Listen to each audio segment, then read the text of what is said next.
Hi friends, welcome back to our channel. ఆహా అద్భుతహ. Morning morning first meal మనం బ్రేక్ఫాస్ట్తో start చేస్తాం. మరి ఆ బ్రేక్ఫాస్ట్ హెల్తీగా ఉండాలి కదండి.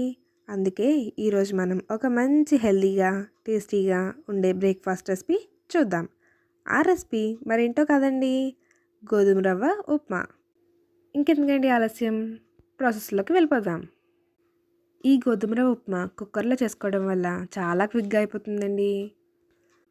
అందుకే నేను ఇక్కడ కుక్కర్ యూస్ చేస్తున్నాను.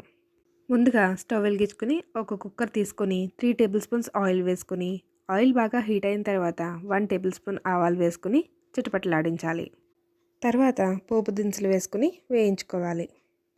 పోపు దినుసులు బాగా ఫ్రై అయిన తర్వాత సన్నగా తరిగి పెట్టుకున్న 1 టేబుల్ స్పూన్ అల్లం ముక్కలు వేసుకొని బాగా ఫ్రై చేసుకోవాలి. అల్లం ముక్కలు బాగా ఫ్రై అయిన తర్వాత కరివేపాకు, ఆనియన్స్, పచ్చిమిర్చి వేసుకొని బాగా ఫ్రై చేసుకోవాలి. ఇక్కడ నేను 1 ఆనియన్, 5 పచ్చిమిర్చి వేసుకుంటున్నానండి.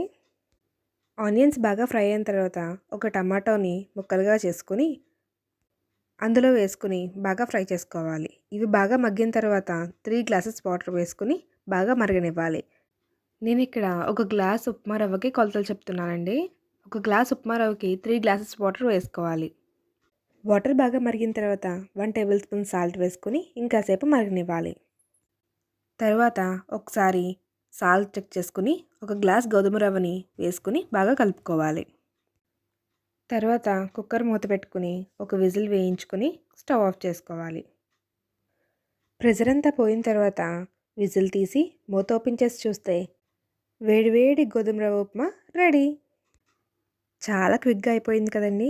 క్విక్గా అయిపోవడమే కాదండోయ్, మంచి టేస్టీ అండ్ హెల్తీ రెసిపీ. ఇంత క్విక్గా అయిపోయే హెల్తీ రెసిపీ మీరు కూడా ట్రై చేయండి. ఎలా వచ్చిందో కామెంట్ సెక్షన్లో మెన్షన్ చేయండి. Subscribe to our channel. ఆహా అద్భుతహ.